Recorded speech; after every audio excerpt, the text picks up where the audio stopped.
Episode 5। तकरीबन 10 minute के बाद उसने लोरी के घर के पास वाले कॉफी हाउस पहुंचकर फोन किया तो लोरी बाहर आ गई। लोरी ने इस वक्त बहुत ही कम कपड़े पहन रखे थे। इन कपड़ों में उसके शरीर का एक एक अंग बखूबी झलक रहा था। इसे देखकर के मुंह में पानी आ गया और उसने ललचाई हुई नजरों से लोरी की ओर देखकर कहा, बहुत सेक्सी लग रही हो। तुम हमेशा ऐसे ही कपड़े पहनती हो या आज कुछ खास है? लोरी, कर आपको अपना टैलेंट दिखाना था, कहीं से तो शुरुआत करनी होगी। मुझे लगता है आपको देखकर पता चल रहा है कि मेरा रास्ता बिल्कुल ठीक है। करण और लोरी दोनों ही इनडायरेक्टली बात कर रहे थे, पर दोनों एक दूसरे की बातों का मतलब डायरेक्टली समझ पा रहे थे। करण ने लोरी को बिठाकर गाड़ी चलानी शुरू की और तकरीबन 20 मिनट के बाद अपने घर पहुंच गया। लोरी जैसे ही करण के घर के अंदर पहुंची, घर की तारीफ करते हुए कहा, सर आपका घर तो बहुत खूबसूरत है।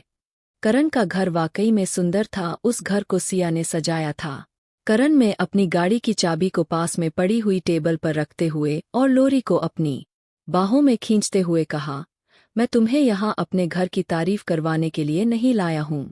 और यह कहकर करण ने लोरी के होठों पर एक किस किया।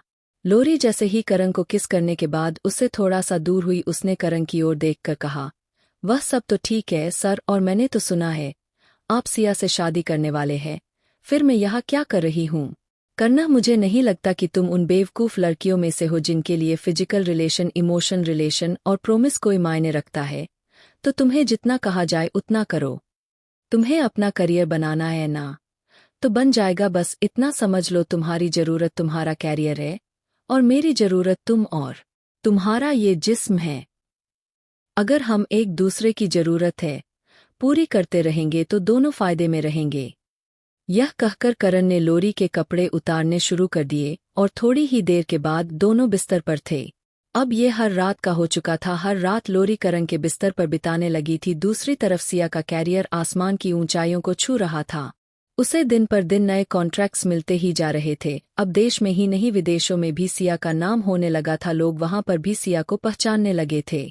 इस दौरान सिया ने बीच में कुछ समय के लिए विदेश में रहकर एक कोर्स और कुछ प्रोजेक्ट पर काम भी किया था। सिया इतना बिजी हो चुकी थी कि उसके पास किसी भी चीज के लिए अब समय नहीं बचा। इसका फायदा सिया के कैरियर और करण दोनों को मिल रहा था। सिया जितना ज्यादा प्रोजेक्ट पर काम कर रही थी करण की कंपनी को उतना ज्यादा प्रॉफिट हो रहा था, उतना ज्यादा उसका नाम बन रहा था। करण तो वैसे भी सिया से कभी भी प्यार नहीं करता था। उसके लिए सिर्फ और सिर्फ एक पैसे वाले खानदान की बेटी थी जिसके इमोशनल नेचर और परिवार के प्रति लगाव को फायदा उठाकर करण ने उसे अपने जाल में फंसा लिया था। अब यह जैसे कि रूटीन बन गया था। सिया महीने में ज्यादातर शहर या देश के बाहर ही रहती थी। इधर लोरी और करण का प्यार बढ़ता जा रहा था। इसी सबके से इस दौरान जब भी सिया ने शादी के बाद सामने रखी तब करण ने हर बार उसे यही कहकर चुप करा दिया कि थोड़ा करियर और बन जाए, थोड़ा पैसा और इकट्ठा हो जाए, उसके बाद हम शादी कर लेंगे। इसी शादी और इसी वादे के इंतजार में 3 साल बीत चुके थे। सिया भी करण के किए हुए वादे के बेस पर बस मेहनत किए जा रही थी। करण को वैसे भी सिया से कोई लगाव नहीं था और लोरी के आने के बाद तो सिया उसके लिए सिर्फ और सिर्फ पैसे की मशीन बन गई थी। इस तरीके से तकरीबन 3 साल बीत चुके थे।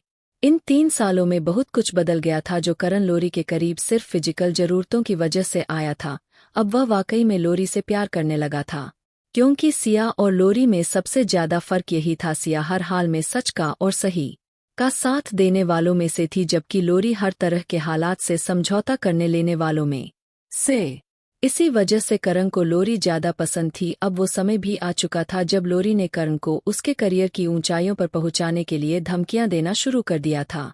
आज ऐसा ही एक दिन था। लोरी ने करण को कमरे से बाहर निकालते हुए उस पर लगभग चिल्लाते हुए कहा, तुम मुझसे प्यार नहीं करते हो, तुम्हें मेरी कोई परवाह नहीं है। मैं इतने सालों से तुम्हारे साथ रह रही हूँ, तुम्हें प्यार करती हूँ, तुम्हारी हर जरूरत का ख्याल रखती हूँ, फिर भी तुम कंपनी के अंदर आया हुआ हर प्रोजेक्ट उस सिया को दे देते हो। तुमने मुझसे वादा किया था कि तुम मेरा कैरियर बनाओगे, इससे तो अच्छा होता मैंने किसी और कंपनी को ज्वाइन कर लिया होता। लोरी की बात सुनकर करण ने उसे बाहों में भरते हुए कहा, ऐसा नहीं है, तुम्हें क्या प्रॉब्लम है? वह काम कर रही है, हमारी कंपनी का नाम बड़ा हो रहा है, इससे ज्यादा हमें क्या चाहिए?